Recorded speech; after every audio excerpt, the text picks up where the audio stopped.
Developing right now on Morning News Now, intensified attacks in the Middle East. This morning, the U.S. expanding its strikes into northern Iran and firing on a ship accused of trying to break a naval blockade reinstated by President Trump on Iranian ports along the Strait of Hormuz. They had to take tough action because they did not obey what they're supposed to obey. They want to settle so badly. They don't like what we're doing. And they do want to settle. We'll find out whether or not we settle with them or we just finish it off. Now, Tehran threatening retaliation as hopes for a peace deal fade. We'll bring you an update. Also this morning, policy pushback. President Trump quickly lifting a pause on traffic stops by ICE put in place after two high-profile deadly shootings. Meanwhile, on Capitol Hill, the president's pick for attorney general sparring with lawmakers at his confirmation hearing. And a House divided. Democrats split on whether to cut off aid to Israel. We're in Washington with the latest. Plus, smoky skies this morning. Tens of millions of people waking up in a haze as smoke from wildfires burning up in Canada spreads to the U.S. We're tracking the conditions, the dangers, and when we could see and smell some relief. And the final countdown. That's right, World Cup fans. The stage is set for one last soccer showdown after Lionel Messi and Argentina's epic come-from-behind victory against England that all came down to the final minutes. Now, Argentina set to face defensive juggernaut Spain for the title. More on the matchup as the excitement builds. Don't you love when I'm like in on the sports story exactly. and I'm watching like, what a game! Exactly. If you turned it off at the 85-minute mark, you might have missed a few things. You might be surprised by the final result. Which is incredible because you could have said that about several Argentina games throughout this tournament. They are never count them out until the very end. We'll get into it in a little bit. Good morning. Good to have you with us. I'm Joe Fryer. And I'm Savannah Sellers. Thanks for starting your day with us. We're going to begin this hour with the latest developments in the war with Iran. The U.S. military launched an intensified wave of attacks against Iran yesterday. It was the third series of strikes in 24 hours. Iranian officials announced that at least 7 military members died in one attack. This latest escalation comes as President Trump prepares to deliver an address to the nation tonight. Sources familiar with the speech are giving NBC News a glimpse at what the president will focus on. NBC News Washington reporter Alice Barr joins us with those details. Alice, good morning. Good morning, Joe and Savannah. President Trump is set to focus in part on the 2020 election in his speech tonight, according to a source familiar, at a time when U.S. strikes expanded into areas around Iran's capital, Tehran, raising new questions for many Americans about the war and its increasing costs. President Trump is preparing to address the nation tonight in a moment when the war with Iran is heating back up. The U.S. struck Iranian military targets twice on Wednesday, and Iranian state media said Iran fired back against U.S. bases in Kuwait and Bahrain. The Pentagon hasn't commented on any potential damage. The president is threatening more devastating attacks to Iranian infrastructure could be coming. They do want to settle. We'll find out whether or not we settle with them or we just finish it off. But a source familiar with tonight's primetime speech says it will focus at least in part on election integrity and some of the administration's findings on President Trump's 2020 election loss to Joe Biden. It's really, really big news, and our country has to shape up. 5 people familiar with the work tell NBC News a White House task force has gathered information about potential issues, including involving voting machines, though multiple court rulings, audits, and reviews have repeatedly found no evidence of widespread voter fraud.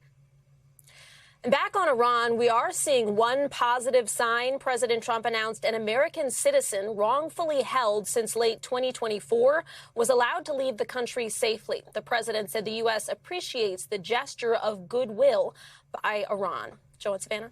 And Alice, as you reported in your piece, President Trump is once again threatening to hit Iran's infrastructure, which is controversial. What is Iran saying in response? Yeah, an Iranian military spokesperson referenced those exact comments and said that, quote, all the infrastructure in the region will be crushed under the steel blows of the powerful armed forces of the Islamic Republic of Iran should President Trump's threat be carried out. He had referenced strikes that could be coming on bridges and on the electrical infrastructure, energy targets as well in Iran. All right. Alice Barr in Washington. Alice, thank you. Well, on Capitol Hill, President Trump's nominee for Attorney General, Todd Blanche, came under intense scrutiny during his Senate confirmation hearing yesterday. Blanche was grilled on a variety of issues, including his relationship with the president. Blanche claimed he's not a yes man, but a crucial gaffe caught the attention of his critics. NBC News senior Washington correspondent Hallie Jackson has more.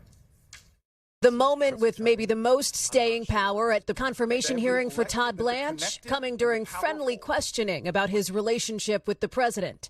I'm his lawyer, was his lawyer, and now I'm the deputy attorney general. An apparent slip of the tongue, since Blanche is no longer the president's personal lawyer, likely adding to Democrats' concerns that Blanche, if confirmed as attorney general, would do President Trump's bidding to go after political rivals. Who you are is someone willing to sacrifice everything you once believed in for that title. Blanche spent some 15 years at the DOJ before moving to private practice, representing then-candidate Trump in his 2024 hush money trial in New York. Now, as acting AG, touting progress. We have the lowest murder rate since 1900.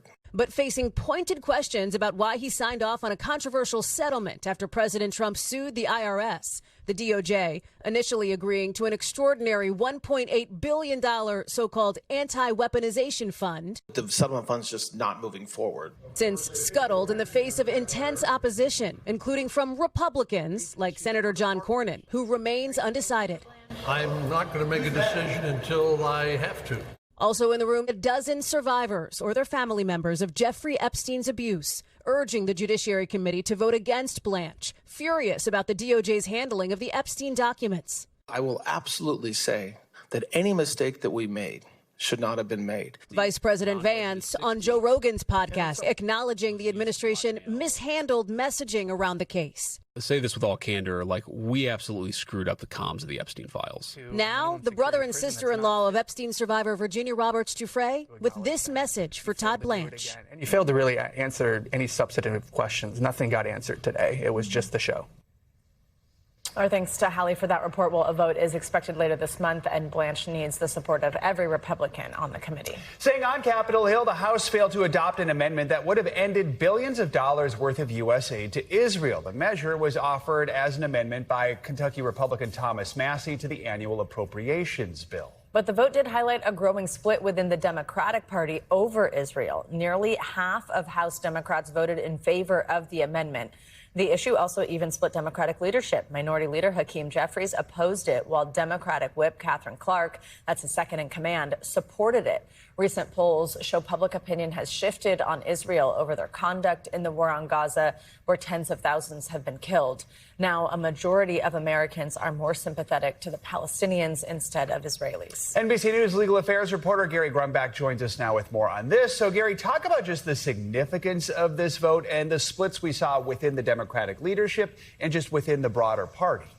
Yeah, good morning, guys. The U.S. and Israel have been allies for almost 80 years. We have helped them militarily and financially, and they have helped us militarily and financially. This Massey amendment would have blocked any funding in the national security and State Department appropriation bills from going to Israel. It also would have blocked $3 billion in security assistance for Israel. Now, this would have caused a major diplomatic rift, but yet 100 members of Congress were on board with this idea. And they're no longer just the progressive wing of the party that we're talking about here. This was a much more widespread vote. As you see there, the vote getting counted up, more than 100 members of Congress were supportive of this Massey amendment.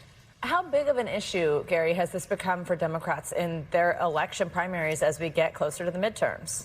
This may become one of the defining issues of the 2026 midterm elections. We've seen it all over the country in mayor's races. We've seen it in some of the primaries as well. The progressives winning out in these races, people that are much more pro-Palestinian winning out in these races across the country. And there's some polling that goes to this fact. I want to show you this. 67% of people sympathize more with Palestinians now than Israelis. You see that number is just significantly more than it was about 13 years ago. So this is going to be a significant issue as we move towards the midterm elections. Let's get to some other congressional news. We're following developments on the multi-billion-dollar budget framework that's being pushed by House Republicans. It's known as the reconciliation bill. It's because the process allows Republicans to bypass the Senate filibuster, passing it without Democratic support. What is the latest there? What is it Republicans are seeking to fund right now?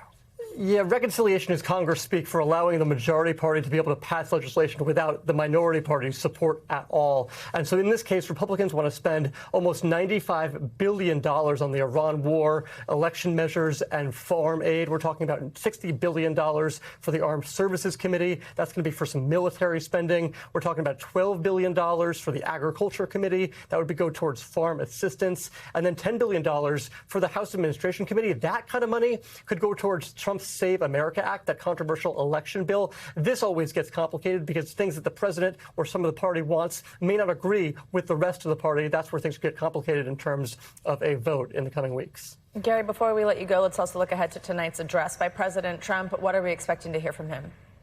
Yeah, President Trump has long been a fan of talking about election conspiracies and talking about the election in 2020 being perhaps having widespread fraud or having some foreign interference. There's been no public evidence, no widespread fraud in the 2020 election that has been released until potentially tonight when President Trump, his administration says, is going to be highlighting evidence of foreign interference in the 2020 election. Now, this comes at a time when the Trump administration has worked hard to try to declassify intelligence reports, we're told, related to the election, including information about ballot irregularities and some of the voting machine issues that we've heard so much about, unsubstantiated over the past few years. Potentially tonight, we could hear more information about that, guys. All right, Gary Grumbach, thank you so much. Let's stay in Washington, where President Trump caught some members of his own administration off guard by contradicting the Department of Homeland Security. In a post to Truth Social yesterday, the president overturned an order issued by DHS just the night before that would have temporarily banned ICE officers from pursuing people who flee during a traffic stop. President Trump posted that ICE, quote, cannot give up one of its most important and effective crime-fighting tools. DHS instituted the suspension after 2 people were killed during traffic stops with immigration officers across the country in a week. A third man was also killed on Tuesday following an encounter with immigration agents in Florida. NBC News senior Homeland Security correspondent Julia Ainsley joins us with more on this. Julia, good morning. So, this DHS pause, it only lasted 24 hours on these traffic stops. Then President Trump announced he was reversing that order. Are we sure if ICE leadership was aware of this change before the president posted about it on Truth Social? They were absolutely not. And like many of us, this often happens in this administration, that the government officials responsible for implementing the policies or stepping into new roles or finding out about the president's decisions on those policies in real time, just like we are. And so it came as a complete surprise yesterday morning with that post on Truth Social with Trump saying that he thinks that traffic stops are necessary for ICE being able to detain as many immigrants as he wants. And then, of course, shortly after, Secretary of Homeland Security Mark Mullen followed up saying he agreed that they needed to use every tool possible and no one could evade arrest or deportation. But that's coming from a man who just less than 24 hours before that pushed forward this policy because ICE and DHS leadership thought it was necessary after 2 fatal shootings to take a pause and make sure that the men and women out there making these arrests are properly trained. It's more than just a traffic stop where someone comes to a stop before a law enforcement officer. These are vehicle pursuits, and there's a real question about whether or not people are using their vehicles as a weapon, in which case they are allowed to use lethal force, versus just simply trying to flee the scene in a way that would not cause bodily harm to anyone. Let's talk more about that, Julia, because many law enforcement agencies across the country do prohibit their officers from shooting at moving vehicles, with maybe the exception of like a vehicle ramming attack or something along those lines. When speaking to Fox News about this temporary suspension of the traffic stops on Tuesday, the Border Czar Tom Homan said agents already have extensive vehicle stop training, is what he said. What do we actually know about their training? Well, Joe, I've spoken to people whose job it was at ICE to train officers in exactly these tactics. And they say that they are told that if they are under threat, if their lives are in danger, they are allowed to use lethal force to completely kill someone, not just to try to stop them from coming forward. It's okay to eliminate the threat, is what they are told. That is more specific to federal law enforcement training than you would see in local police departments. But their lives have to be under threat. And in the case of what we saw in Maine, it appears very clearly that the officer was on the side of the car, not in front of the car. There were a lot of questions, for example, with the Renee Nicole Good shooting. It's almost a Rorschach test on whether or not you thought that that officer's life was in in danger when he stood sort of at the corner of her car and which direction she was turning. But time and time again, vehicle pursuits, so when they're trying to pull someone out of a vehicle, two things are happening. They're not able to identify the target, both in Maine and in Houston. Those were not the men that they were actually pursuing. They just thought they fit the description. And it is very difficult to understand whether or not someone's fleeing the scene or whether or not that's actually a weapon. So it ends up being so dangerous for the person inside and outside the vehicle. Julia, at least 10 people have been killed in immigration operations during the Trump administration's mass deportation campaign. Now, though, we're less than 4 months from the midterms, where politicians, elected officials are going to have to really face the judgment of voters. What have lawmakers said about these DHS tactics and these recent shootings? Yeah, Savannah, you're right. We're so close to the midterms, so we can't take politics out of any of this. And Maine Senator Susan Collins has certainly been in the middle of this. As you know, she's up for re-election this year, and she really pushed for these vehicle stops only to hear that policy be overturned. Take a listen to her response. It seems to me that until questions are answered about both of these shootings and the body-worn cameras are deployed nationwide and the increased training is completed, that it makes sense to have a halt in this technique. So this pause, of course, comes as a blow to Maine Senator Susan Collins, because while at first she could show voters, look, I can have these ideas and I can be close enough to the president to make a difference, now she had that policy reversed so shortly after. All right, Julia Ainsley, as always, appreciate your reporting. Tens of millions of people across the Northeast and Midwest are under air quality alerts this morning. If you were outside yesterday here in New York, you saw the hazy orange and yellow sky for yourself. That eerie landscape comes courtesy of the smoke from several wildfires burning across Canada, blowing across the border and blanketing the northern U.S. NBC News senior national correspondent Stephanie Gosk has video from one of the Canadian wildfires that started it all. Holy crap. The terrifying moment of fast-moving wildfire suddenly engulfed a train. This could potentially overtake us here. This is getting a little scary. This video recorded by the anxious crew in rural Ontario, Canada, Monday. Okay, y'all need to hurry up here. Like, seriously, we're encased in flames now. The company says everyone on board was safely rescued from the area. And train operations are temporarily suspended. Smoke is so thick. That fire, one of hundreds currently burning across the country. In Toronto, the World Cup Fan Fest canceled because of air quality, at one point considered the worst in the world. EarthCam video capturing an orangey haze surrounding Niagara Falls, and a dangerous mix of heat and smoke now descending on tens of millions of Americans. In Michigan, the Mackinac Bridge almost impossible to make out, drivers being told to slow down to 20 miles per hour. With murky skylines from Duluth, Minnesota to Detroit and New York City, where a health advisory was issued into Thursday. The air now putting people's health at risk here in the U.S. Shortness of breath, coughing, and dizziness among the symptoms caused by particle pollution.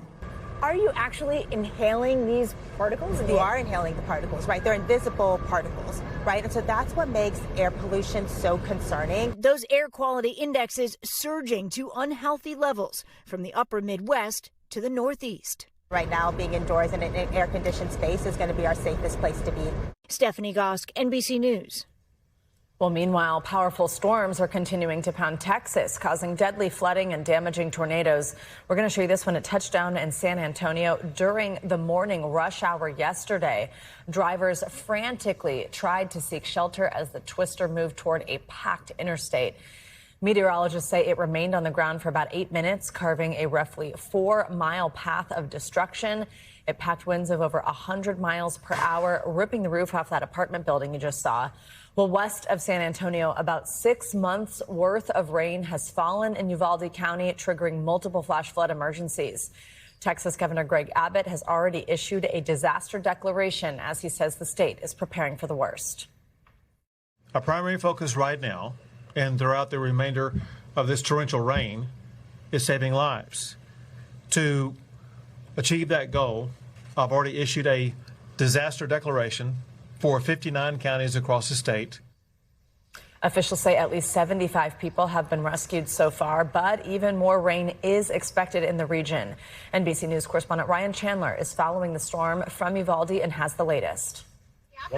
This is a tornado. A terrifying scene as a tornado slams San Antonio. Oh no.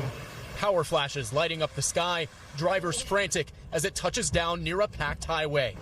Oh my God. At the height of the morning commute. There's debris falling out of the sky, not rain. Part of the roof of this apartment complex peeled right off. Families' living rooms and bedrooms now exposed to the sky. So something flew over. I'm like, whoa, and the building started shaking everything. The storm's torrential rain paralyzing a massive expanse of south and central Texas, triggering multiple flash flood emergencies. This truck spotted floating down a flooded road in Bernie. There he goes. NBC's San Antonio affiliate capturing this upsetting moment. A group of deer appear to be carried away by the rushing waters. We have deer struggling in the water. Highways like this outside Uvalde have been overwhelmed by the rushing waters, leaving some communities trapped behind the floodwaters. The only way to access them is by the air, where DPS has been rescuing people in helicopters. Neighborhoods evacuating in Uvalde as the Leona River swells onto city streets. What do you think when you look out at this flooding? What you see here is it's basically a disaster. You know, it's an area where you cannot come through. As you can see behind us, how this water is very dangerous right now. We caught up with residents like Blanche San Miguel as the waters closed in on their home. Because of the storm, they told us that they was getting dangerous and they were getting probably 20 feet or 30 feet from here. Our thanks to Ryan Chandler for that report. In addition to Texas, 4 other states out west are also currently under flood watches. So between the heat and the rain, you probably want to know what you can expect today. Let's get to your morning news now weather. Angie Lastman is here covering a lot for us. Hey, Angie, good morning. Yeah, guys, don't forget the smoke. We've also got to talk about that. We are so busy in the weather department, but here's where we're going to start. Those flood alerts that you just heard Ryan speaking of, 11 million people, including parts of Texas, which are under a flash flood emergency right now. You can see Kerrville included in that, dealing with river flooding across that region as multiple additional inches of rain are still on the way here over the short term. That catastrophic flooding still likely, it's occurring now and likely throughout the rest of the day. You can see Uvalde, Kerrville, Ozona, all included in that, with that high risk of the flash flooding to continue today. As we look at additional amounts of rain, I think upwards of maybe 5 inches in some spots, more widespread amounts, 1 to 3 inches. But still, this is, again, adding insult to injury. We're already under flash flooding concerns there. So any additional rain, of course, problematic. 46 million people, meanwhile, are under heat alerts. They're stretched across parts of the northern plains, the west, parts of the Midwest, and even just a sliver of the Northeast. And some locations still going to be into the 90s today and feel like the triple digits. 94 in Columbus, feeling like 101, feeling like 95 in Minneapolis today. Washington, D.C., your high, your actual temperature, 98 degrees, but you will feel like 103 this afternoon. Even into tomorrow, we still got that mid-July heat kind of hanging on strong, and it's going to be like that at least into this weekend for a whole lot of folks. Kansas City, one of those spots, even through early next week, 99 degrees. You'll notice there's some 80s across parts of the Northeast and the Midwest, and that's because we have all of that smoke kind of filtering in and settling in our skies. The air quality alerts are up. Those wildfires, of course, are ongoing across parts of Canada. We've dealt with situations like this before, but just note that unhealthy air is going to stretch all the way from Minnesota to Virginia at least through today. We'll likely see still some issues as we get into tomorrow. We've kind of got to wait for this cold front to slide through and move some of that smoke out. But in the meantime, guys, we're looking at very unhealthy to even hazardous conditions across much of the Midwest and parts of the Northeast. Recommending that folks do not go outside today. The AC is going to be your best friend and something to watch at least into tomorrow. Yeah, it's an indoor day, and just looking at it out the window last night was scary. Just and the real. Smell, it's really unsettling. It really is. Thank you, Angie. Appreciate it. Much more to come here on Morning News Now. Later this hour, a glimmer of hope in the fight against Alzheimer's disease. How a simple blood test could help millions of patients and their families before symptoms even begin. But up first, after the break, first responders on the front lines. We'll take you to Lebanon for a look at how emergency responders are working to help civilians caught in the middle of an all-out war. We'll be right back.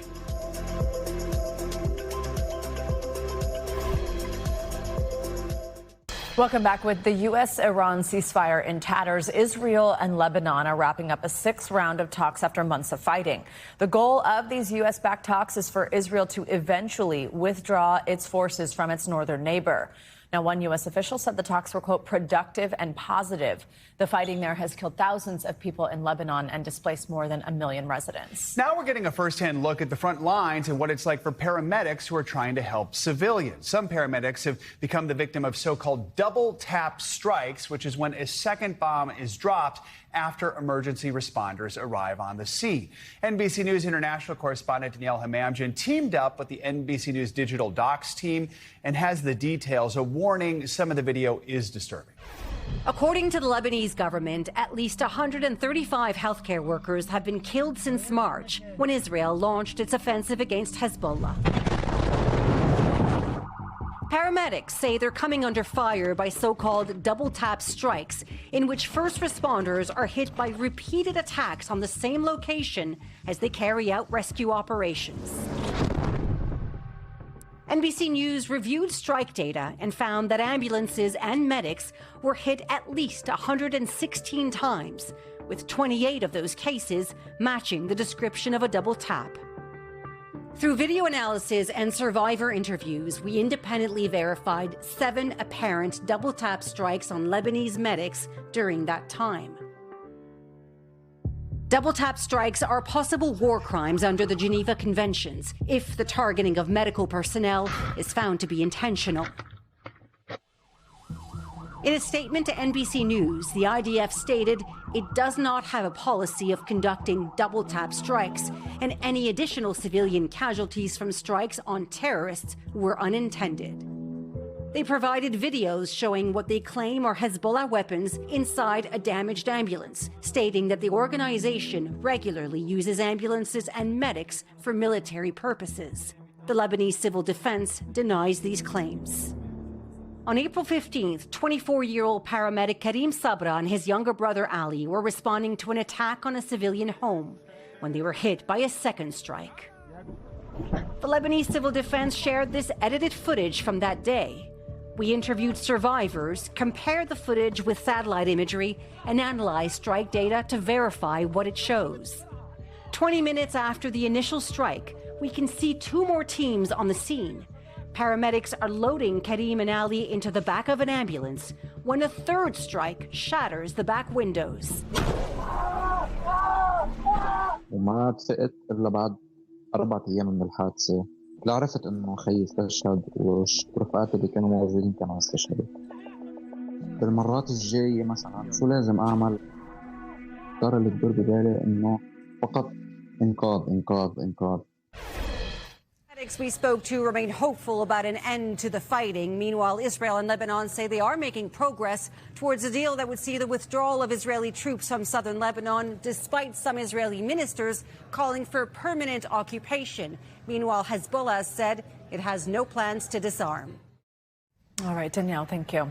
Coming up, disturbing new details about the death of Mississippi teenager Nolan Wells, who disappeared after a 4th of July boating trip. When we return, what 911 audio reveals about the moments before the boat returned to shore without him. Stay with us. This is Morning News Now.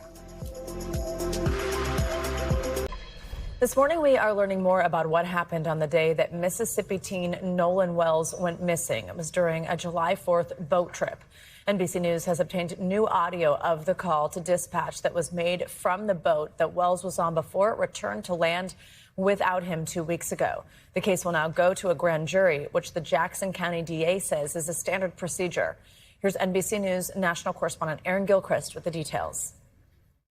New audio shedding light on the moments before some of Nolan Wells' friends left Horn Island off the coast of Mississippi. A mom of one of the friends last week said the group left without Nolan when their boat began malfunctioning. We're sinking. Can you all please come? NBC News has obtained audio as part of a records request that details the group calling for towing assistance. And is everybody on board in good health otherwise? Yeah, everybody's on board. Nolan went to the island in a boat with friends on July 4th. His body was found 2 days later. It's unclear whether Nolan was with anyone when he disappeared. This as the search for answers in the death of 18-year-old Nolan Wells continues. His family's attorneys saying they'll now work side by side with investigators to analyze Nolan's cell phone. So everybody will be able to see at the same time what the cell phone has. Nolan's parents previously said they believe content may have been deleted from the phone. The case will be presented to a Mississippi grand jury once the investigation is complete. The local district attorney telling NBC News that's a standard practice for cases with an unknown cause of death and not an indication that a crime was committed. Jackson County Sheriff John Ledbetter says his team has interviewed several witnesses and is working to get answers for the family. Do you feel like you're getting useful information that's been helpful to figuring out what happened? Yes, sir. We're getting very useful information, and we appreciate the public coming forward with what they've had, and we don't want them to be hesitant. The family met with the district attorney for more than an hour. It was just a meeting where she talked about the process. She didn't tell us any information about the investigation. We're trying to get to those answers. Nolan's family prepares to hold his funeral next week. He would not want us to be sitting around crying and eating, and so what we're going to do is kind of have a party to celebrate him. The state and independent autopsy results are not back yet. The family attorney says he does plan to release those details when he has them. Back to you. All right, Aaron, thank you. Well, let's dive deeper into this case now with NBC News legal analyst Angela Senadella. Angela, good morning. Good to have you with us. So we just heard from Aaron there that the case will be eventually presented to a grand jury once this investigation is complete. Walk us through what it is that grand jury is tasked with determining. So I do want to underscore what Aaron did touch on, which is the idea that in this jurisdiction, that it goes to a grand jury in itself is not any indication of criminality or of a felony, that tends to be the standard procedure there. But when you hear, for example, the family's attorney, Ben Crump, expressing hopes that all of the relevant evidence, all of the relevant witnesses will be put forth in front of the grand jury. The reason for that is because it is the district attorney's office that gets to choose what sort of information is put forth in front of that grand jury. Now, the standard that the grand jury looks at is not whether or not there's guilt or if there's evidence beyond a reasonable doubt. It's a pretty low bar whether or not there's just probable cause that a crime has been committed. So that's all that a grand jury here is going to look at. Also, remember, the proceedings are totally secret, which tends to be very helpful to have relevant witnesses feel comfortable speaking, especially any reluctant ones. As the investigation continues, we know the Wells family is going to have its own independent autopsy, and we've seen this happen with cases, including with Ben Crump in the past, where sometimes the independent autopsy might have different results from the official one that comes from the government. What happens in those situations when you have two different causes of death or two different findings? Yeah, so in that case, the independent autopsy doesn't override the official one, but it can be presented as additional evidence. Also, where it can be very helpful is as leverage in trying to get a third-party review. So, for example, in trying to get the federal government involved. So in a case like this, there's a difference between cause versus manner of death, right? So both autopsies could come back with drowning as the cause of death, but they could differ on the manner, whether or not it's accidental or homicide. We just heard there in Aaron's piece some details about the phone, which seems like it could be a key piece of this. NBC News has learned that the family will make that phone available to authorities to also look into. What will they be looking for? So it seems to be that there's this central question of why did this teenager stay on the island when his phone was not on the island with him? Because the phone appears to have been on the boat that left the island. So that question would likely be answered in the phone itself. So there's the timeline layer of GPS, of location, of time tracking. There's also then the communication layer, any texts, obviously, or messages that were sent or phone calls. And then also, though, there is the media piece. Were there any photos or videos that can really bring light to whether or not this was an accident or intentional? All right, Angela Senadella, thanks as always. Yesterday, we told you about Captain Chesley Sully Sullenberger revealing his early-stage Alzheimer's diagnosis. Oh, we have a new potential breakthrough in the fight against the disease. Researchers say a simple blood test may be able to identify people at the highest risk years before memory problems begin. That's a critical step, as more than 7 million Americans are living with Alzheimer's and there's still no cure. NBC News medical contributor Dr. John Torres joins us now with more on this. Doctor, good morning. So how exactly does this blood test work and just how accurate is it? And good morning. And you're right. This is a critical step because understanding somebody's risk for Alzheimer's early on can help us either prevent, slow down, or even treat later in life. And the reason this test is important is because the way they do it. Now, this test is already available. It's called p-tau217. And it's a test that's used if somebody has cognitive impairment to help the doctor understand if this possibly could be Alzheimer's. And so researchers took this test and they said, well, let's apply it to other people that don't have any cognition issues and see what their risk might be. So they ended up looking at 2,684 adults around the age of 70, and they followed them for the next 5 or 10 years after they gave them this blood test, this p-tau217. They found out that those that had higher levels of this test ended up having a higher risk of developing cognition issues later on in life, as in Alzheimer's. And you can see the percentages there, 38% at 5 years, 78% at 10 years. And so this is possibly going to be a tool we can use to look at somebody early in life and say, you have a higher risk later in life of developing this. Let's do something. How close are we, Doctor, to a day when this could actually be sort of standard and used in a doctor's office? So this test is out right now, and it's a test that's already being used for people that have cognition issues, and the doctor's trying to decide if it's Alzheimer's or not. And what this test does is it looks at what's called tau tangles in the brain, which are proteins in the brain that can interfere with cognition and interfere with the thinking process. But what this test is doing and what the study is doing is pushing that to a different level of saying, well, let's look at people that are otherwise healthy, have normal mentation, in other words, their brains are functioning normally, and see what the risk might be. And so studies still need to be done to define it, because this one was done in just a few thousand adults. We need to make sure that other studies look at this even closer and further define what they can do with this, because as we know, Alzheimer's is one of those things that is more and more people are getting this as time goes on. And as we mentioned, there's still no cure for Alzheimer's. So talk about why identifying people years before symptoms even appear is such a big deal. You know, it's such a big deal for two different reasons. Number one, it's a big deal because the earlier we identify it, the more we can do about it, meaning we can let them know their risk is higher. We can let them know they need to do things now to prevent it from happening decades later. And we can also end up taking care of them, treating them, and possibly even as we go down the road, hopefully finding a cure for it, making sure that they get a hold of that as well. And right now in the U.S., 7.4 million people have Alzheimer's. That's 1 in 9 adults above the age of 65. And we project over the next few years that 13.8 million will have it by 2060. And so you can see the numbers are just exploding. And that's why it's important to understand now, when people are younger, what the risk might be later in life. Doctor, quickly, what does current research tell us about how we can all lower our risk of Alzheimer's?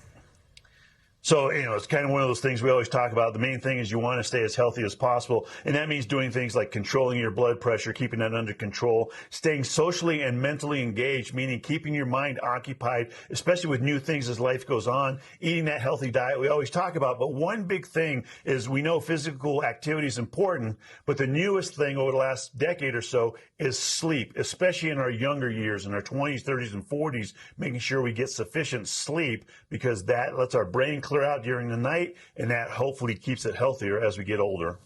Right, Dr. Torres, as always, thank you so much. Even though the World Cup is winding down, the demand for national team gear, that is sky high. But federal officials now say that also means there's a rush of counterfeit merchandise out there. NBC News correspondent George Solis got a rare look inside of a Florida warehouse. It's filled with fake World Cup items that never made it to store shelves. Inside the South Florida warehouse sit stacks of jerseys bearing some of soccer's biggest teams and stars. Messi, Mbappe, Ronaldo, they're all here. But this is no fulfillment center. These are all fakes.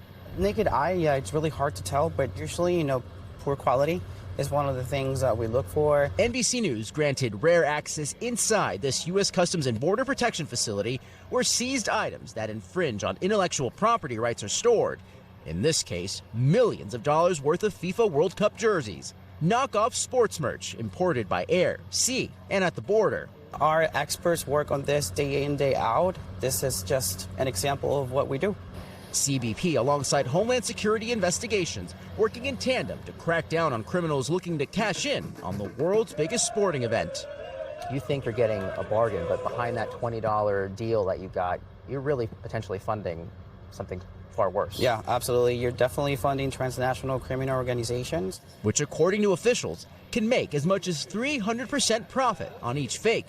Why is this so lucrative to criminal organizations? The cost to make these products, since they're low quality, is very low. Oftentimes, these products are made by means of forced labor. And that's not all. Agency officials say the dangers of these counterfeits go far beyond the label. In some cases, they could even contain levels of lead. You're not sure what you're buying, the ink, the product, what you're wearing. There's no quality checks on these types of items. Big danger. While seizures are ongoing across the country, CBP says ports in Los Angeles, Cincinnati, and South Florida have seen the most activity. So far this year, the agency confiscating some $30 million worth of World Cup-related fakes. What ends up happening to all this merchandise? Due to the fact that we don't know what the quality of the merchandise, we don't donate. We actually destroy these items. But this is just one stop in a much bigger fight. Earlier this summer in Toronto, police confiscating a historic more than 16,000 fake jerseys, flags, and counterfeit World Cup trophies worth about $2.5 million. The largest seizure of counterfeit soccer jersey in Canadian history. In Spain, authorities say they seized more than 16 tons of fake soccer apparel, valued at nearly $8 million. Back in South Florida, customs officials say they can't do it alone. You see something and you know something, speak up. George Solis, NBC News, Miami. All right, coming up on Morning News Now, an out-of-this-world idea to get packages to your doorstep. Our atmosphere does that? Yeah. Wow. When we come back, we're going to go behind the scenes with one company working on a way to drop off your deliveries from space. Don't blast off. We'll be right back.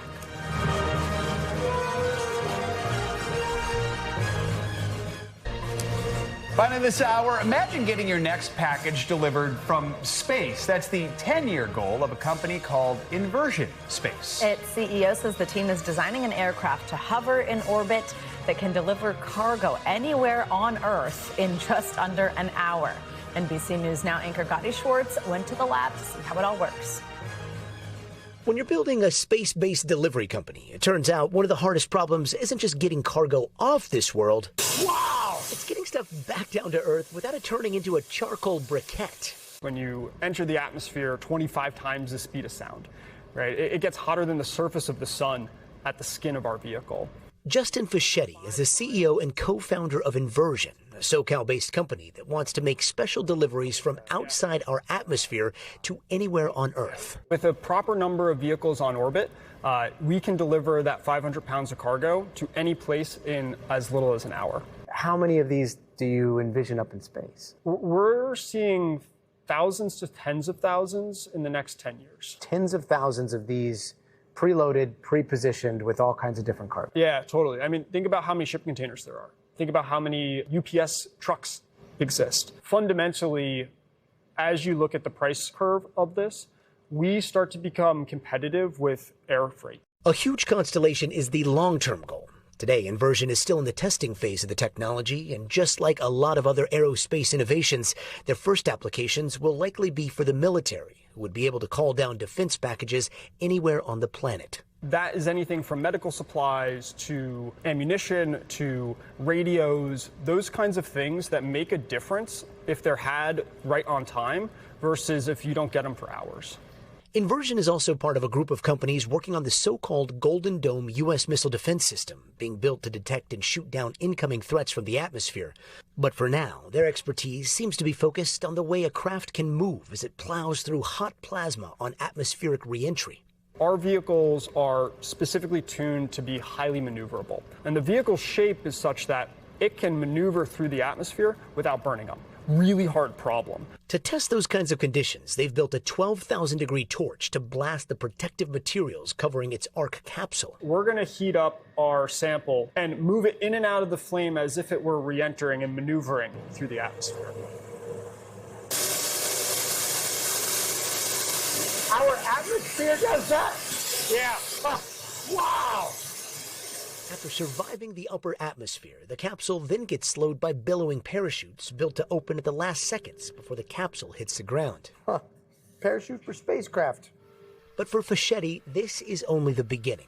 All of it building out tech for a future where humans can travel across the globe by taking a shortcut through space and make an orbit as regular as catching a flight. Eventually, if you want to go to Japan to have lunch and then go to France to have dinner, you could. As these vehicles get more reliable, lower cost, why wouldn't we fly people? The fastest way to get to point A to point B is actually going up into space and then dropping down like a bullet. That's right. If we do move into that future, how long is it going to take to get from anywhere on Earth to any other spot on Earth? Most average flight time is probably going to be 45 minutes around the globe. A lot of things need to kind of happen between now and then, but it's very clear that's where this is going. Gotti Schwartz, NBC News. Sometimes my packages from Amazon look like they came from space and went through that flamethrower. But nope, they just came from across the street. All right, that'll do it for this hour of morning news now. Stay with us, though. The news continues right now.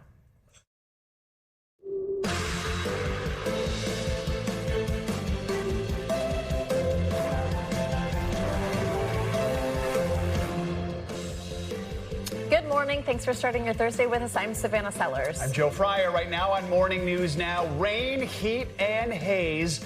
Millions of Texans preparing to weather even more of the wet stuff as communities reel from days of dangerous flooding. Well, on the East Coast, a capital B brutal heat wave. Boiling temperatures from Florida to here in New York, where a blanket of haze from Canadian wildfires is only adding to the misery. Angie is here with more on when Mother Nature might bring us some relief. Not letting up. We've got a fresh look at just how far and fast that stomach-churning foodborne nightmare is spreading across the country. The CDC now revealing nearly 7,000 Americans in 38 states may have contracted it, and health officials still aren't sure where exactly it came from. We've got some tips on how you can keep yourself and your family healthy while grabbing groceries.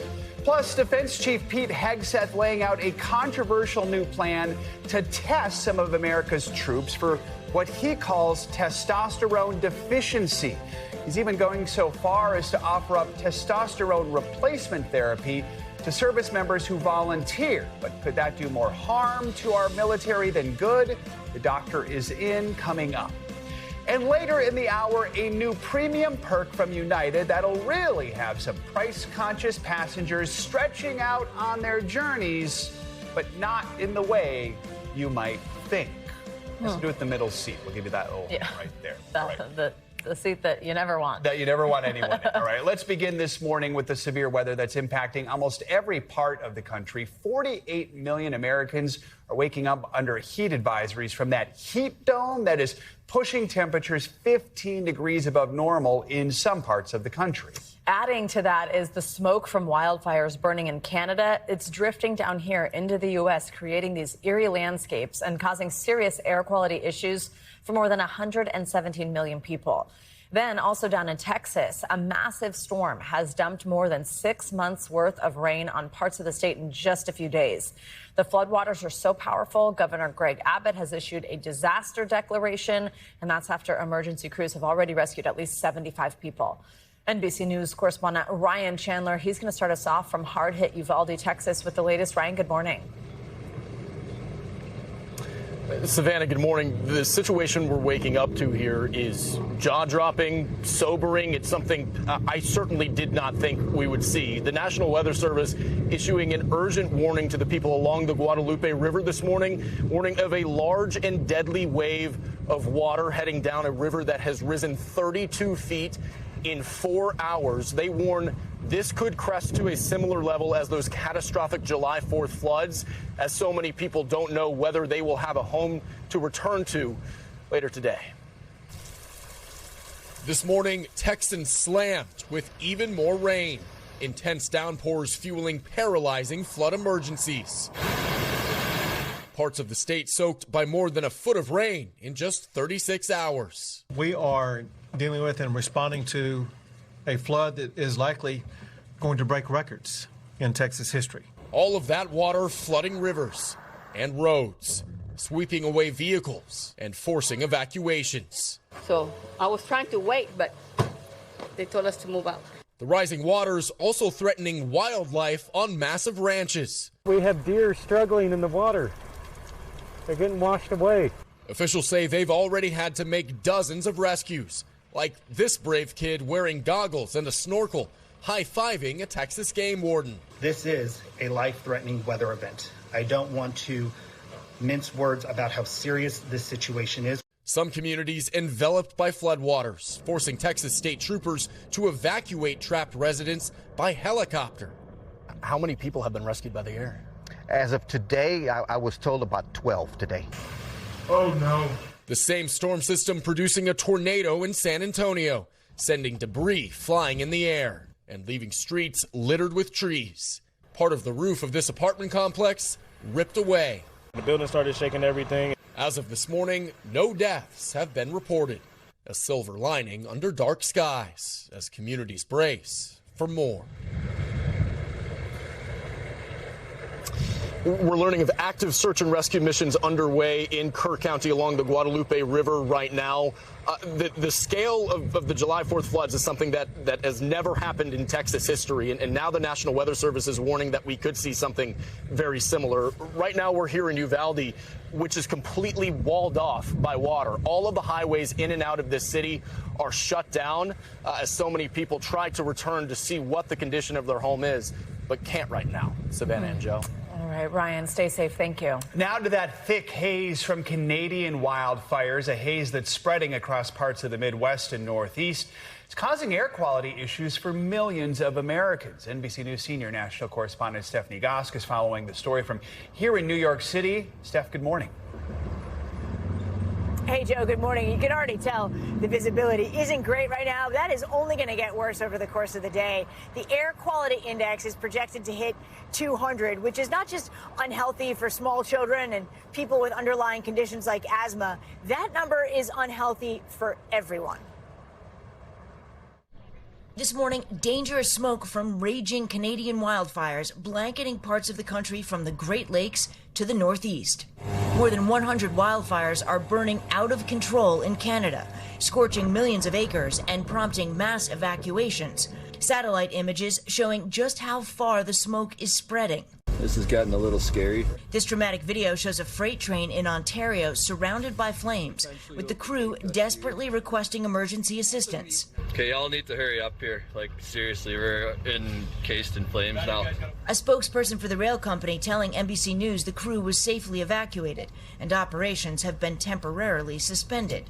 The Toronto skyline glowing an orange hue on Wednesday. Winds pushing the heavy smoke beyond the Canadian border into the U.S., turning skies orange from Boston to upstate New York.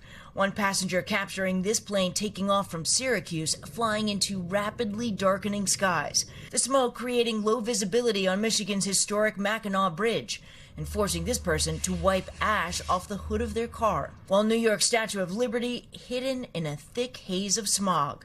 Millions of Americans now under air quality alerts from Minnesota to Massachusetts. If you are feeling any effects from this, I would advise you to stay indoors. It comes amid a summer heat dome blistering a large swath of the country, with rising temps posing a threat to 46 million people. The nation's capital expected to top 100 degrees today, with real field temperatures pushing past a sweltering 104. The temperatures will actually be kept down by the smoke here in New York City, but that is not good news because the air quality is going to be so bad. Right now, health officials are telling people to try to stay indoors in the air conditioning as long as they can and only go out if it's absolutely necessary. And if you do later on today when it gets bad, they are handing out these masks to people and they're asking them to put them on, Joe. Yeah, many of us still have them over the last few years. All right, Steph, thank you so much. Well, for more updates on all this, let's get a closer look at your morning news now weather. Angie Lastman is here. Angie, good morning. Hi, guys. Good morning. Let's start with that flooding that's ongoing. Dangerous conditions happening right now in parts of Texas. We have flash flood emergencies happening along the Guadalupe River. We are seeing likely, a crest, much like what we saw July 4th of last year. So places like Kerrville, Uvalde, you are under those flood emergencies right now, and a much broader area included in these flood alerts because of that ongoing kind of slow moving rain that continues to be in the picture here as we go through at least today, potentially into tomorrow. So the catastrophic flooding still something that we're watching through the afternoon hours today. You can see that high risk in places like Kerrville, Uvalde included there as well.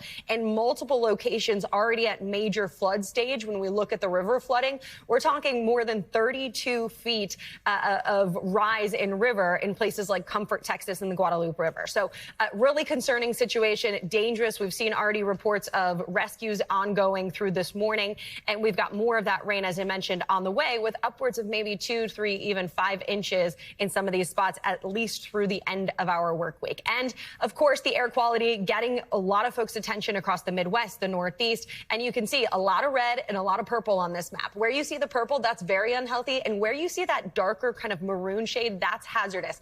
Much of parts of the Midwest included in this, of course, across Michigan, Minnesota, Wisconsin, parts of the Northeast included in the unhealthy, but we'll likely get to the higher end of unhealthy in places like New York City by the time the day ends. So notice Mount Pleasant in Michigan, 449 for your air quality index. That, of course, really concerning. We're talking hazardous air.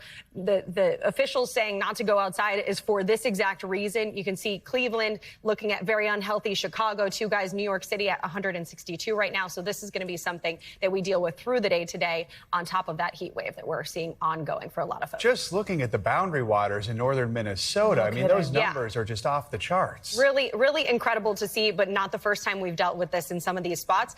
And those wildfires far from contained at this point. Thanks, Angie. Thank you. Now to that fiery confirmation hearing on Capitol Hill. The president's nominee for Attorney General Todd Blanche tangled with lawmakers yesterday over a number of thorny issues. The acting AG is facing a tough path to confirmation. NBC News Now anchor Hallie Jackson has more. Hallie, good morning. Hey there. The question for Todd Blanche this morning: did he do enough to get the support of all the Republicans in that committee room? And his answers on everything from the handling of the Epstein case to the so-called anti-weaponization fund to how loyal he feels to President Trump. But this morning, at least one GOP senator is undecided, and just one GOP no vote in this committee could be enough to spell trouble for the now acting Attorney General. Todd Blanche on the Capitol Hill hot seat with a very narrow path to becoming the next Attorney General. The confirmation hearing spotlighting his close ties to President Trump. You've chosen Trump over truth. Blanche telling lawmakers he is not a yes man for the president. One of the more memorable moments, this apparent slip of the tongue. Are you and President Trump friends?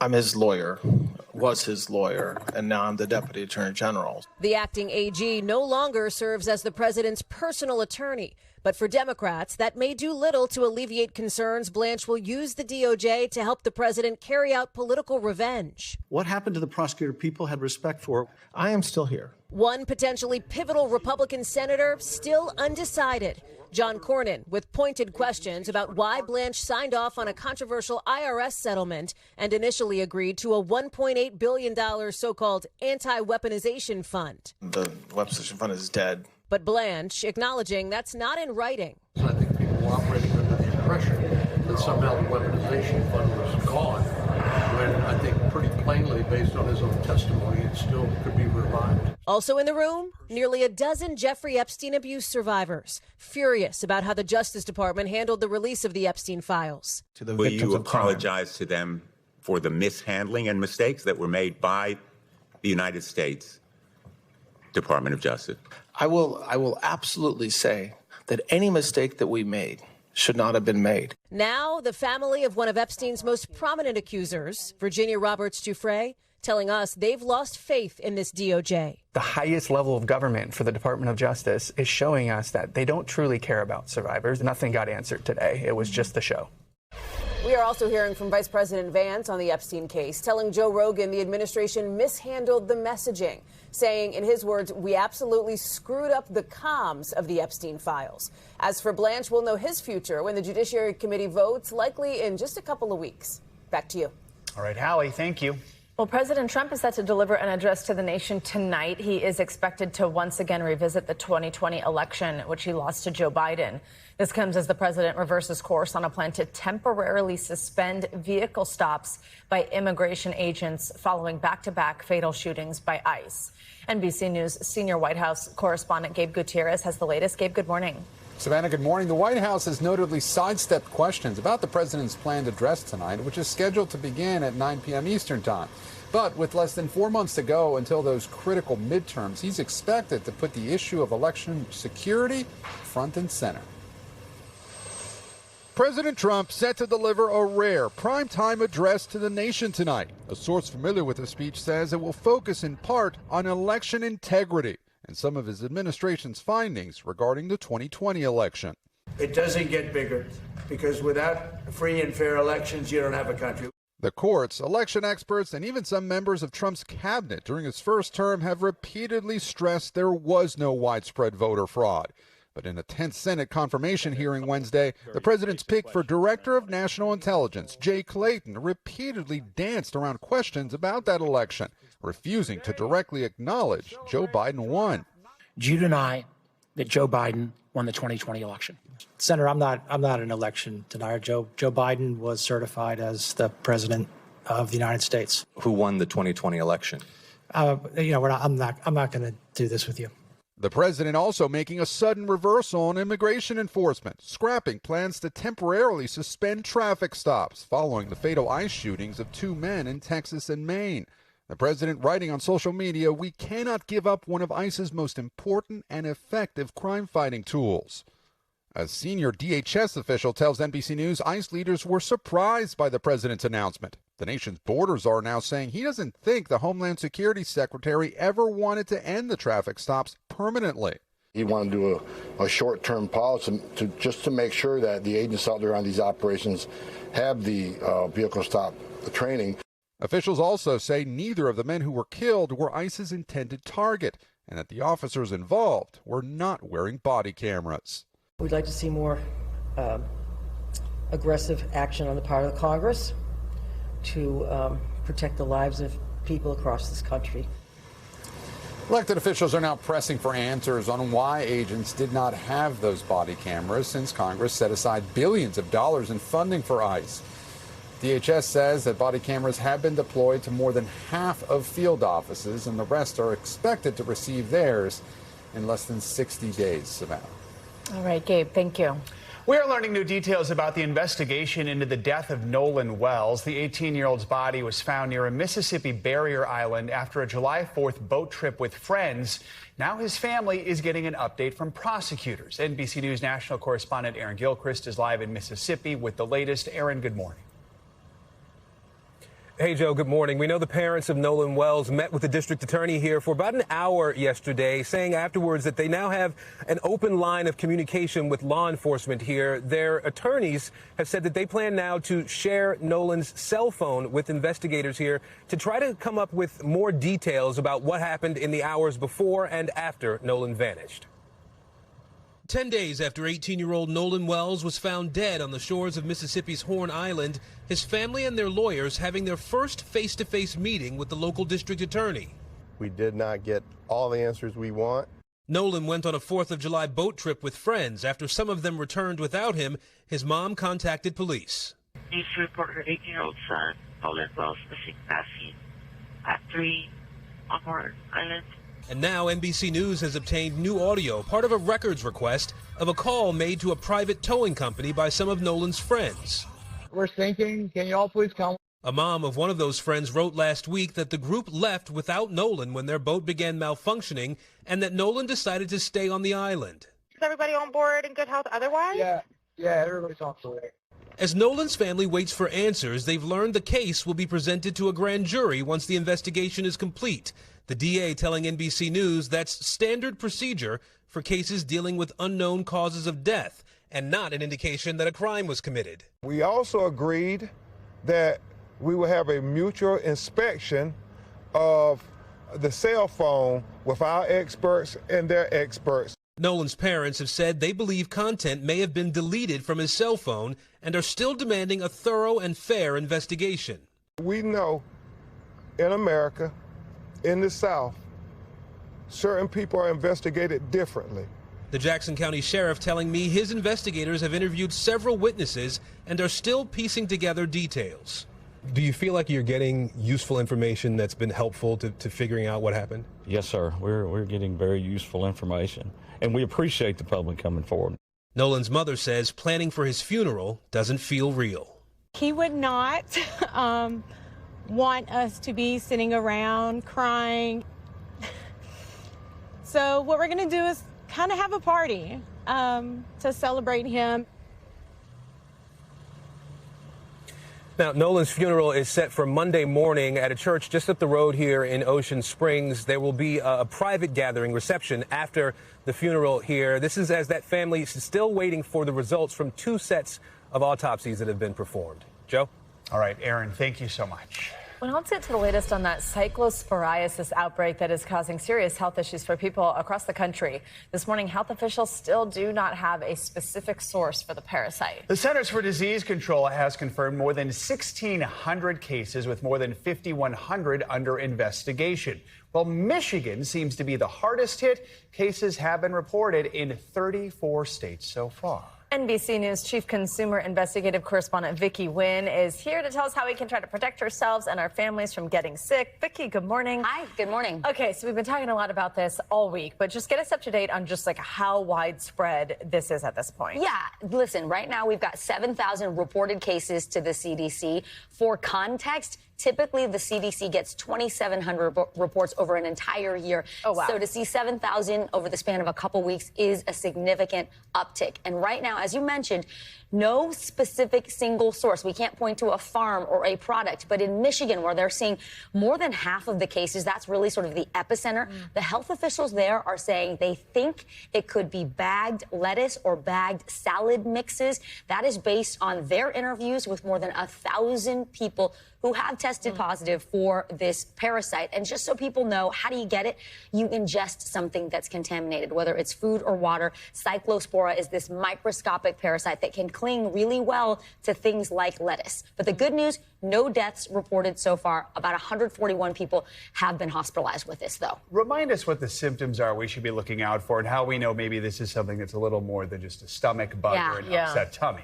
It's nasty, these symptoms, right? And one of the hallmarks, watery diarrhea, also weight loss, fatigue, bloating, cramping. These are all things that are lesser known symptoms that are more flu-like. You get a little low-grade fever, body ache, headache. So it kind of presents anywhere from 2 days to 2 weeks after you're exposed. Usually symptoms happen right around 1 week. If you suspect you have this, go to the doctor, talk to them. They can test you for it. Also, try to remember what you ate, because that can really be helpful in this whole investigation process, because the CDC says it thinks there are likely multiple outbreaks, which means multiple sources could be causing a problem here. Wow, it's so crazy it could take that long to show up after you've eaten something. Right? 2 weeks. I don't remember what I ate yesterday. 100%. I mean, that's exactly what I was just thinking. Right. How is this treated? Okay, so for most of us, for most healthy individuals, it's just going to resolve on its own. It's going to be a crappy, no pun intended, couple of weeks. Okay.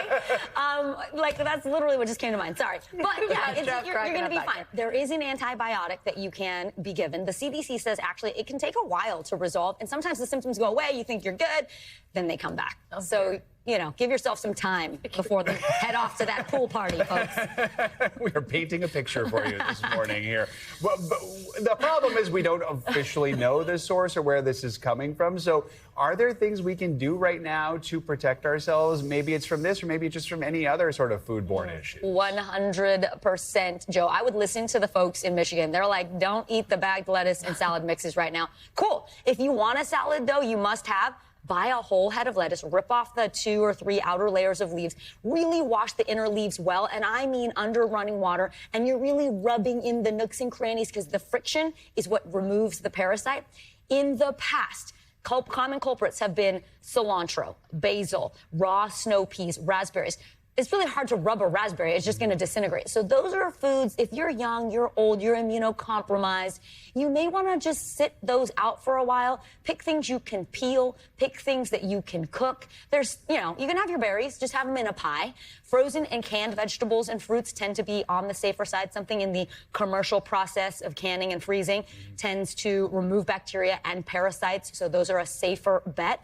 But for now, especially if you've got kind of a sensitive constitution, those are some of the things I would avoid. I'm looking at this gorgeous fruits and vegetables we have behind you and thinking about how last week I used dill in something and I had a head of romaine and it could still be coming for me. No need to panic. I had lettuce last night, but I washed it really well, and always wash your hands with soap and water before and after eating and before and after preparing food. Always good. And raspberry pie for everyone. Right, raspberry pie. There Just you cook go. All right, thanks, Vicki. Thanks, Vicki. You bet.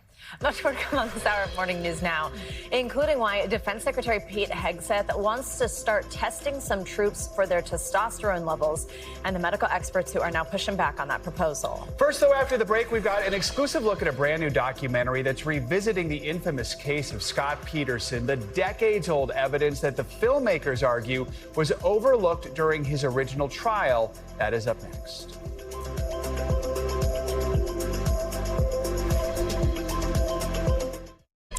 We're back with a new documentary that is taking a fresh look at the murder of Laci Peterson and the murder conviction of her husband, Scott. It revisits the 2004 investigation with filmmakers examining evidence they argue was overlooked at trial. Peterson continues to maintain he did not kill his wife or their unborn son. NBC News correspondent Liz Kreutz has an exclusive clip from the new special. Liz, good morning. Well, hey there. Good morning. This A&E documentary focuses on the work of the LA Innocence Project, which has been helping Peterson in his quest for a new trial. The special is notably sympathetic to the now 53-year-old convicted murderer, saying prosecutors may have had tunnel vision when they zeroed in on him as their prime suspect. Police say Peterson killed his pregnant wife, Laci, then dumped her body in the San Francisco Bay. This morning, an exclusive look at A&E's new documentary that examines alternative theories and evidence in the notorious case of Scott Peterson, who is currently serving a life sentence without parole for the 2004 murders of his wife Laci and their unborn child Connor. There is new science that suggests that Scott Peterson is innocent. In the two-part doc, host Chris Pixley retraces Peterson's steps the day Laci disappeared, raising questions about the integrity of the investigation and exploring the LA Innocence Project's claims the prosecution's case against Scott Peterson doesn't add up.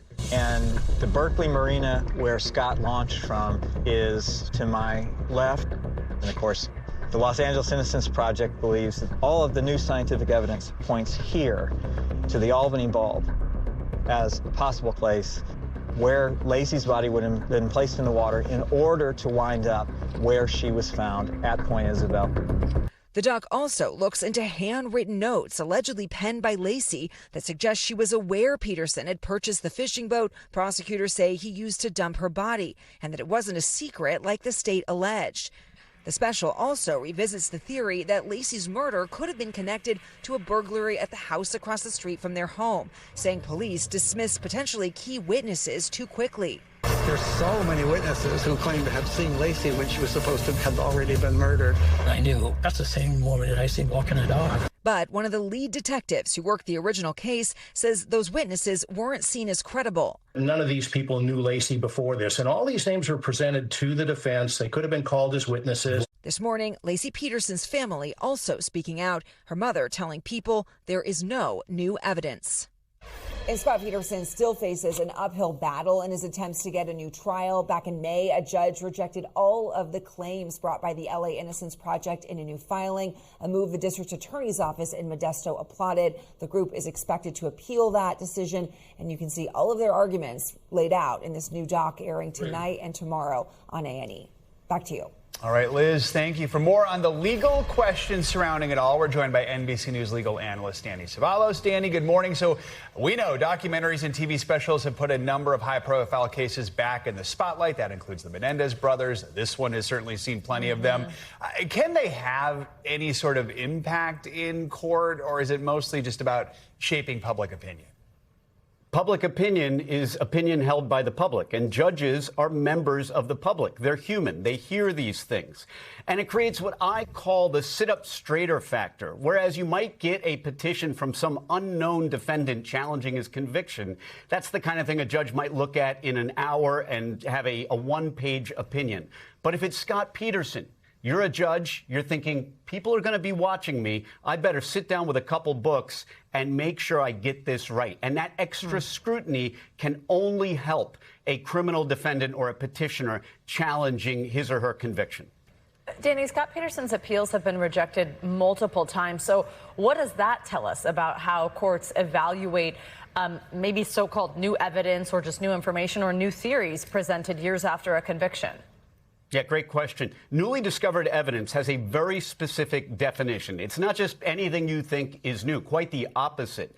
It has really two major prongs. It has to be actually newly discovered. If it was available to the defense back during trial, it's not new. So during that package, you heard someone say, hey, these witnesses, we didn't think they were credible, but either way, the defense had them and they could have called them. Poof, you no longer have that first prong of newly discovered evidence. But even if it is newly discovered, it has to be material. It has to have possibly affected the outcome. If it's the difference between a red car and a burgundy car, that may not make the difference if the identification of a car isn't a material issue. So with that very specific definition of newly discovered evidence, not all evidence that someone claims is new is legally newly discovered evidence. So we know the legal window is just very, very, very slim here for Peterson. Is there any sort of realistic path for reopening the case or for trying to get like a writ of habeas corpus granted or anything like that?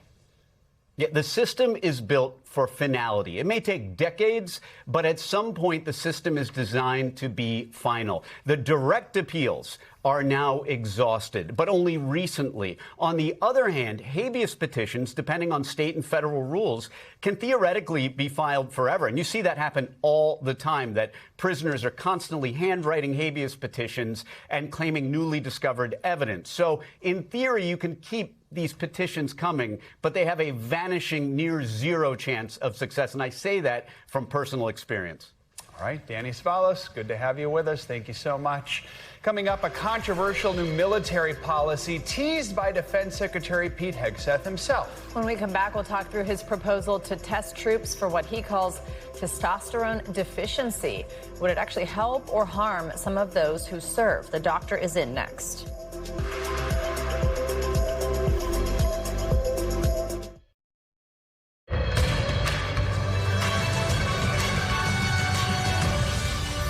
We're back now with a closer look at what's making news in the world of politics this morning, starting with an update on Elon Musk's multi-million-dollar voter giveaway in Wisconsin. NBC News reporter Gary Grumbach joins us with more. Hey, Gary, good morning.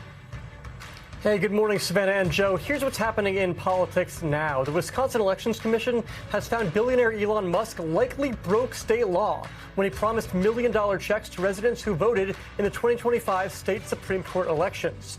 The commission has referred their findings and complaints to the county district attorney's office in Green Bay, who can choose to bring criminal charges in the coming weeks if they see fit. 3 Wisconsin voters received checks from Musk ahead of that election, which is a tactic that Musk and his America PAC also used in the 2024 general election across battleground states. In California, a federal judge has awarded Hunter Biden $1.7 million after ruling in his favor in a defamation suit against former Overstock.com CEO Patrick Byrne. Biden had sued Byrne back in 2023 over Byrne's online claims that the former president's son reached out to the Iranian government offering to have his father, President Biden, unfreeze billions of dollars in Iranian funds in exchange for a bribe. Judge Stephen Wilson wrote that he found ample evidence Biden knew the story was false, yet continued to make those claims even after the lawsuit was filed. And here in Washington, Senate Democrats are looking for answers this morning from the IRS regarding that settlement with the IRS that they made with the Trump family. Democratic Senators Elizabeth Warren and Ron Wyden asked the IRS overnight to reveal whether or not they have implemented any part of Acting Attorney General Todd Blanche's order from May that prevented the IRS from pursuing claims against Trump, his family, or his businesses. Now, the duo is particularly focused on whether current IRS policy would prevent the agency from taking action if they found Trump or his family to have violated tax laws prior to Blanche's order. During his Senate confirmation hearing on Wednesday, Blanche admitted he didn't think a settlement like this had ever been done before. That's what's going on in politics now. Back to you guys. All right, Gary, thank you so much. Well, now to a new health policy from the Pentagon. Defense Secretary Pete Hegseth is rolling out an annual screening program for low testosterone in service members 30 and older. He says the goal is to keep troops at their physical and mental best, but the new policy is sparking debate among some medical experts who say testosterone testing is typically recommended for people with specific symptoms rather than just routine screening. NBC News medical contributor Dr. John Torres is back with us. Dr. Torres, good morning. So the defense secretary here, he said this new program is going to screen these male service members for low testosterone to help keep troops at their best. We should note women were not included in the plan. But for someone who doesn't know a whole lot about testosterone, why would he be doing this? And that's the big question right now. Why would he be doing this? And why did he make the surprise announcement yesterday as far as this is the new policy moving forward with this? And like you mentioned, right now what he's talking about is testing everybody above the age of 30 for testosterone. And if they have lower levels of testosterone, which we really don't know what that means at this point because he hasn't said if it's lower than normal or just lower levels, then they are going to be offered testosterone replacement therapy. Men 30 and above, or men under 30 can actually volunteer for it. And the other question is that testosterone therapy that they're getting is saying is voluntary, but they don't get it. Could something possibly be happening? Now, like you mentioned, they are not saying there is any kind of screening for women on, especially with the hormone estrogen with women, in replacement for them. So there's a lot of questions here. Again, this was a surprise announcement, a lot of questions. And as for why he's doing this, he says he wants to have that lean, fighting, lethal force, and he thinks testosterone, at least that's what I think, is he thinks testosterone will help him get that force. Not necessarily, those two don't necessarily go hand in hand, but in this case, this is what the thinking is. And then you also have this idea of testosterone replacement therapy. What do doctors say about that? I mean, who actually is a good candidate for that treatment? Now, there are some people who need testosterone replacement therapy, and we do know that testosterone, especially once we get in our 30s and 40s as men, it starts decreasing, and in some cases, it decreases below what we consider a normal level. But the signs and symptoms of that, those are the things that men look for, and they talk to their doctor about, and then you get a testosterone test to see if you're low and possibly a replacement. We're talking about low libido, excess fatigue, low moods, loss of muscle mass, these kinds of things. Once you address those with your doctor, then you typically get tested at that point. If it's low, which again, it can be low, then you talk about treatment because we do know treatment has side effects. We want to make sure you understand that.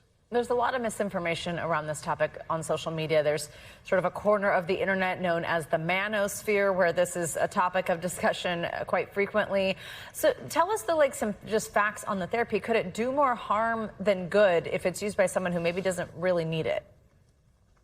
And unfortunately, when people do get their medical messaging off of social media, sometimes it comes with misinformation and disinformation. And so, to understand testosterone therapy, yes, there are some people that need it. And like I mentioned, 10 to 40% of people have low levels of testosterone, possibly could need replacement. But that's also based on the symptoms. And every medicine you take has side effects, including testosterone. And in this case, testosterone side effects could be infertility. It could be blood thickening. It could lead to excess risk of blood clots, prostate changes, meaning your prostate could get enlarged. If you already have cells in there or prostate cancer, it can make those cells more aggressive. Acne, which is the skin condition. And in men in general, when they get testosterone replacement, they can actually get something called gynecomastia, where they get breast enlargement. And so they need to be concerned about that as well. As always, talk with your doctor. Dr. Torres, thank you so much. One of the best feelings on a flight, that moment when all the fellow passengers have sat down and you realize the seat next to you is going to be empty for the whole journey. Well, now United has announced plans to guarantee that empty middle seat for its economy passengers for an extra fee. It's just the latest example of the premium perks being offered by airlines in an effort to win over price-conscious customers. Travel expert at Going.com, friend of the show, Katie Nastro, joins us to talk more about this trend. Katie, good morning. So United is the first U.S. airline to offer this kind of seat option. Give us some of the details here, how much it'll cost, and is it going to be an option on all United flights? Yeah, good morning, Joe and Savannah. Look, United is rolling out a new economy option for travelers that basically eliminates someone booking that dreaded middle seat and provides a shared middle ground, this fixed tray table in between the aisle and window. So you have cup holders, a little bit more elbow room, which nobody can complain about and which we love to see. This is only going to be on select aircraft that's debuting on certain domestic flights later this year, and then international service next year. Now, United hasn't released pricing yet, but this is not the first time that we've seen something like this. This is more popular in Europe, but also we do have here in the US Frontier offering something similar where you can book a seat that guarantees that nobody will sit next to you in that middle seat, and that runs roughly $50 more. So that's generally what we're looking to expect, but it is United, so it might be even pricier. What I don't get, though, is if it's a middle seat and you're, like, let's say you're the aisle and you paid for the middle seat. What about the window seat person who's going to, like, stick their stuff there, too? You know what I mean? Like, how do you, like, guarantee that you're the one who has claim over the middle seat? You brawl in the skies. I see it causing some drama, honestly. Katie, what are some of these other new premium perks that United and other airlines have rolled out this year? Yeah, look, premium is really an industry buzzword that we've seen airlines, even pre-pandemic, really attach themselves to. And so this is not just on legacy carriers like a United or even a Delta and American. We see this even in the little things like Frontier rolling out Starlink Wi-Fi on their flights next year, which is a really big update for them. And then also, when you look at these legacy carriers ordering new planes for the future, at least half of their seats are going to be premium, which means more first, business, and even premium economy options. So really the sky's the limit, no pun intended, when it comes to what we're going to expect from premium offerings. Really cool brand collaborations, better food, those little luxuries that people are really getting a taste of, and they are definitely buying into. Yeah, I mean, there's so many categories right now. It does get confusing from the basic to the premium economy. Talk more about that, the premium economy, why it's become so important for these major airlines. Yeah, I like to refer to premium economy as really the gateway drug, for lack of a better term, because you're getting a taste of a premium experience.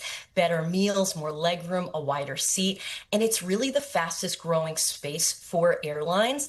And it's really one of the most profitable areas of the flight for airlines.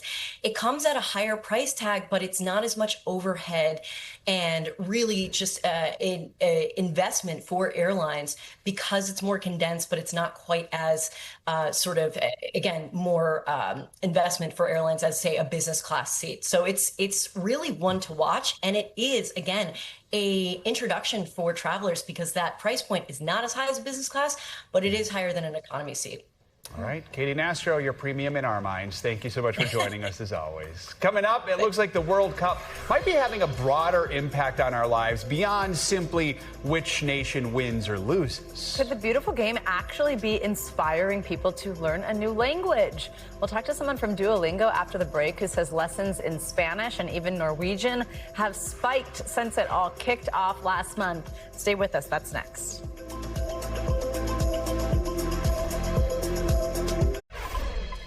Let's end this hour by returning to the World Cup, and not to the games themselves, but the global community brought together by the world's biggest sporting event. These sorts of big moments can make us all curious about the other cultures we're getting to know through their soccer teams and their armies of fans. For some, it's how they are watching the games. This summer, our sister network, Telemundo, says nearly half of all American viewers are watching their World Cup coverage in Spanish. That's despite almost a quarter of them speaking English as a first language. But for others, it goes even further, spurring them to learn a new language. Data from the language learning platform Duolingo shows a big spike in Spanish and, yes, Norwegian lessons since the start of the tournament. Chief Product Officer at Duolingo, Jem Kansu, is here with more on this. Jem, good morning. It's great to have you with us. We just love this story. It's fascinating. Just first talk to us about the demand that you've been seeing right now. We are seeing an increase in Norwegian learners for about 20% right after the World Cup kicked in. Norway has made it quite far in the World Cup, created a lot of interest, and we see learners wanting to be part of cultural moments like the World Cup. We also actually saw something similar during the Super Bowl when Bad Bunny performed during halftime.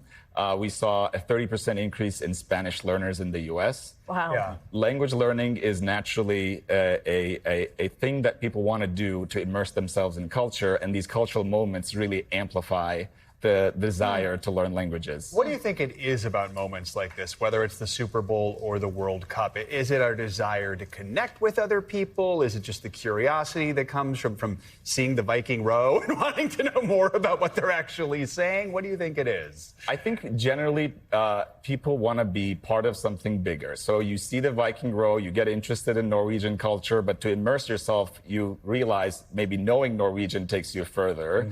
With maybe the Bad Bunny, you want to understand the songs better. We actually saw something similar with when Squid Game first came out. Demand for learning Korean went up about 40%. So these cultural moments, I think, trigger the desire to understand more, learn more about that culture, and knowing the language really helps you do that. Oh, I love that so much. We have a stat here. It's a pretty big one. Recent data shows that more than 1.5 billion people around the world are actively studying a foreign language, and that number is actually only expected to go up. Here's one reason researchers are saying: artificial intelligence. How is AI changing the way that people learn languages? Artificial intelligence is helping build better teaching tools. So at Duolingo, for example, we are now using AI quite a bit to help us teach better. We have built this feature that we call Video Call with Lily, where you can call one of the Duolingo characters and speak to them in the language that you're learning, and we tailor and personalize that conversation to your proficiency level. So if you're a beginner Spanish speaker, Lily will talk back to you in beginner Spanish. This type of personalization helps improve how much tools like Duolingo can teach languages. So AI, at the end of the day, has become an accelerant in how well we can teach languages. We know people might be motivated right now because they're in the moment, but maybe 2 months from now, not so much. How do people stay persistently motivated here? The hardest part about learning anything by yourself is staying motivated. If you think about how long it takes to learn a language, it takes about 1,000 hours or more to go from knowing nothing to full fluency. And to get there, you kind of need to build a habit that you consistently study. So the hardest part is motivation at the end to continue learning a language. And the thing that we spend most of our energy on because of that is building a product that is like a game, super fun and engaging, so you come back every day. This also creates a lot of funny stories, like the Duolingo streak is a funny viral thing where we have learners posting from going into labor, but before going in, they're trying to finish their lesson. Or at a nightclub at 11:59, they're trying to complete their Spanish lesson because they don't want to hit midnight without doing it. You guys have gamified it in a way that motivates. Jem Kansu, thank you so much. Such an interesting conversation. We appreciate it. Thank you for having me. And that is going to do it for this hour of Morning News Now. Stay with us, though. The news continues right now.